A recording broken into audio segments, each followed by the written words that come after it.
ನೀನು ಯಾಕೆ ಉಳ್ಕೊಂಡಿದ್ಯಾ ಅಂತ ನಂಗೆ ಚೆನ್ನಾಗಿ ಗೊತ್ತು. ಪಾಪ ದೀಪ ಮನೆ ಬಿಟ್ಟು ಹೋಗದೆ ಇಲ್ಲೇ ಉಳ್ಕೊಂಡಲ್ಲ ಅಂತ ತಾನೆ. ಹೌದು. ಏನಿವಾಗ? ಈಗ ಹೇಳೋದನ್ನ ಕೇಳಿದ್ರೆ ಇನ್ನೂ ಉಳ್ಕೋತೀಯ. ಏನ್ರಿ ಅದು? ಚಿಕ್ಕಿ ದೀಪನ್ ಥರ ರೆಡಿ ಆಗೋದಕ್ಕೆ ಕಾರಣನೇ ನಮ್ಮ ದೀಪ. ಅದ್ ಹೇಗ್ರಿ ಹೇಳ್ತೀರಾ? ಇವತ್ತು ಚಿಕ್ಕಿ ಹಾಕೊಂಡಿದ್ ಕನ್ನಡಕ, ಸೀರೆ, ಚಪ್ಪಲಿ ಯಾರ್ದು ಅಂದ್ಕೊಂಡಿದ್ಯಾ? ಅದನ್ನೆಲ್ಲ ನಮ್ಮ ದೀಪಾನೇ ಚಿಕ್ಕಿಗೆ ಅಂತ ಗಿಫ್ಟ್ ಕೊಟ್ಟಿರೋದು. ನಮ್ಮ ದೀಪಾನೇ ಚಿಕ್ಕಿಗೆ ಇದನ್ನ ಮುಂಚೆನೆ ತಂದಿಟ್ಟಿದ್ಲು. ಚಿಕ್ಕಿಗೆ ಇದನ್ನ ಗಿಫ್ಟು ಅಂತ ಕೊಟ್ಲು. ನೀವು ಇದನ್ನೆಲ್ಲ ಹಾಕೊಂಡ್ರೆ ತುಂಬಾ ಚೆನ್ನಾಗಿ ಕಾಣಿಸ್ತೀರಾ ಅಂತ ಅಡ್ವೈಸ್ ಮಾಡಿದ್ಲು. ಅದಕ್ಕೆ ಚಿಕ್ಕಿ ಇನ್ ಮುಂದೆ ನಿಮ್ ಸೌಂದರ್ಯನ ತರ ಇರದೆ ನಮ್ ದೀಪನ್ ತರ ಇರ್ತೀನಿ ಅಂತ ಹೇಳಿದ್ದು. ಈಗ ಗೊತ್ತಾಯ್ತಾ ಸೌಂದರ್ಯಕ್ಕಿಂತ ಮುಖ್ಯವಾಗಿ ಬೇಕಾಗಿರೋದು ಗುಣ ಅಂತ? ಅದು ನಮ್ ದೀಪನಲ್ಲಿದೆ. ಅದಕ್ಕೆ ಚಿಕ್ಕಿನೂ ಇಂಪ್ರೆಸ್ ಆಗಿರೋದು. ಅದಕ್ಕೆ ಅತ್ತೆ ಆ ದೀಪನ ಮನೆಯಿಂದ ಹೋಗೋದನ್ನ ತಡೆದಿರೋದು. ಎಂತ ಮಾಸ್ಟರ್ ಪ್ಲಾನ್ ಮಾಡಿದಾಳೆ ಆ ದೀಪ. ಮೊಸರಲ್ಲೂ ಕಲ್ಲು ಹುಡ್ಕೋ ಬುದ್ಧಿ ಬಿಡೆ ಸುಕ್ಕು. ದೀಪಂಗಿರೋ ಒಳ್ಳೆ ಗುಣ ನೋಡಿ ಚಿಕ್ಕಿ ಅವಳ ಮನೆಯಿಂದ ಹೊರಗೆ ಹೋಗೋದನ್ನ ತಡೆದಾಳೆ. ಅದೆಲ್ಲ ಏನಿದ್ರು ನಿನ್ನಂತವ್ರಿಗೆ ಸರಿ. ಏನ್ರಿ? ಮೂಕಣೆ ಯಾವಾಗಲೂ ಸೌಂದರ್ಯ ಹಿಂದನೇ ಸುತ್ತಾಡ್ತಾ ಅವ್ಳು ಹೇಳಿದಕ್ಕೆಲ್ಲ ಹೂ ಹೂ ಅನ್ಕೊಂಡಿರ್ತೀಯಲ್ಲ, ಇದೆಲ್ಲ ನೋಡಿದ್ರೆ ಮನೆಯವ್ರು ನೀ ಬಕೆಟ್ ಇಡ್ತೀಯ ಅಂತ ಗೊತ್ತಾಗಲ್ಲ. ನಾನು ಸೌಂದರ್ಯಂಗೆ ರೆಸ್ಪೆಕ್ಟ್ ಕೊಡೋದು, ಅದನ್ನೇನಕ್ಕೆ ನೀವು ಬಕೆಟ್ ಹಿಡಿಯೋದು ಅನ್ಕೋತೀರಾ? ಇಷ್ಟೆಲ್ಲ ಮಾತಾಡೋ ನೀವು ಮೊದ್ಲು ನೀವು ನೆಟ್ಟಕ್ಕಿದ್ದೀರಾ ಅದನ್ನ ನೋಡ್ಕೊಳ್ಳಿ. ಮದ್ವೆ ಆದ್ಮೇಲೆ ದುಡ್ದು ನಿಮ್ ಸ್ವಂತ ಕಾಲ್ ಮೇಲೆ ನಿಂತಿದ್ರೆ ನಾನು ಇಲ್ಲಿ ಸೌಂದರ್ಯ ತರ ರಾಣಿ ಹಾಗೆ ಕಾಲ್ ಮೇಲೆ ಕಾಲ್ ಹಾಕೊಂಡ್ ಕೂತ್ಕೋತಿದ್ದೆ.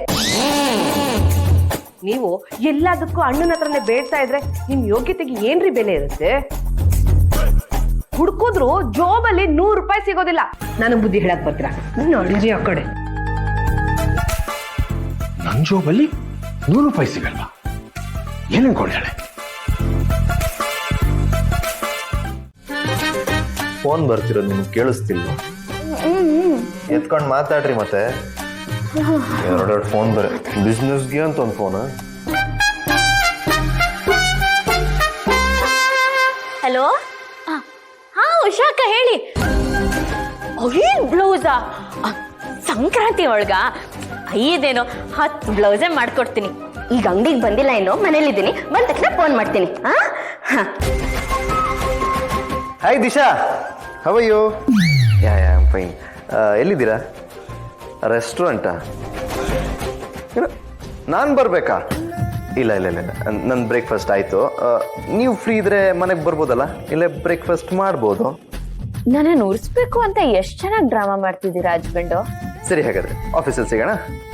ಓಕೆ ಓಕೆ, ಬಾಯ್, ಟೇಕ್ ಕೇರ್. ಯಾಕೆ ಹಸ್ಬೆಂಡು ಬರಲ್ವಂತ ಅವಳು? ಅವರು ಆಲ್ರೆಡಿ ರೆಸ್ಟೋರೆಂಟಲ್ಲಿ ತಿಂಡಿ ಮಾಡ್ತಿದ್ದಾರೆ. ಆಫೀಸಲ್ಲಿ ಸಿಗ್ತೀನಿ ಅಂದರು. ಕೆಲಸ ಅಲ್ವಾ, ಮನೆಗೆ ಬಂದರೆ ಕೆಲಸ ಎಲ್ಲ ಮಾಡೋಕ್ಕಾಗಲ್ಲ. ನೋಡಿದ್ರ ಕೆಲ್ಸದಾರ ಅವ್ರಿಗೆ ಎಷ್ಟು ಸಿನ್ಸಿಯರಿಟಿ ಇದೆ. ನಿಮ್ಗೆ ಇಷ್ಟ ಆಗಿರೋಳಲ್ವಾ, ಅದಕ್ಕೆ ಅವಳನ್ನ ತುಂಬಾ ಹೊಗಳ್ತೀರಾ ಅಂತ ನಂಗೆ ಗೊತ್ತು. ನೀವು ಇವಾಗ ಕಾಫಿ ತಂದು ಕೊಟ್ರೆ ನಿಮ್ಮನ್ನು ಹೊಗಳ್ತೀನಿ. ನೀವಿಂದ ಹೊಗಳಿಸ್ಕೊಳ್ಳೋ ಅವಶ್ಯಕತೆ ನನ್ಗಿಲ್ಲ. ರೀ ದಿಶಾ, ಹಸ್ಬೆಂಡು ಬೇಡ, ತಿರ್ಗಾ ಕಾಲ್ ಕೆರ್ಕೊಂಡು ನನ್ನ ಜೊತೆ ಜಗಳಕ್ಕೆ ಬರಬೇಡಿ. ಅದು ನಿಮ್ಮ ಹೆಸರು ದೀಪ ಬದ್ದು ದಿಶಾ ಅಂತಿದ್ರೆ ಚೆನ್ನಾಗಿರ್ತಿತ್ತು ಅಂತ ಅನಿಸ್ತು, ಅದಕ್ಕೆ ದಿಶಾ ಅಂತ ಕರೆದೆ. ಇನ್ಮೇಲೆ ನಿಮ್ಮನ್ನ ದಿಶಾ ಅಂತಾನೆ ಕರಿ.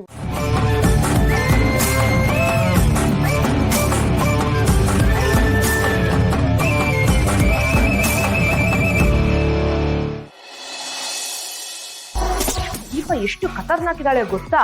ಮೊನ್ನೆ ಯಾರಿಗೂ ಗೊತ್ತಿಲ್ದಿರೋ ಹಾಗೆ ಅತ್ತೆಗೆ ಸೀರೆ, ಚಪ್ಪಲಿ, ಕನ್ನಡಕ ಎಲ್ಲ ಕೊಟ್ಟು ಬುಟ್ಟಿಗೆ ಹಾಕೊಂಡಿದ್ದಾಳೆ. ಅತ್ತೆ ಆ ದೀಪ ಎಲ್ಲೂ ಹೋಗೋದ್ ಬೇಡ, ಇಲ್ಲೇ ಇರ್ಲಿ ಅಂದಿದ್ದಕ್ಕೆ ನೀನು ಸಹ ಹೂ ಅಂತ ಒಪ್ಕೊಂಡೆ.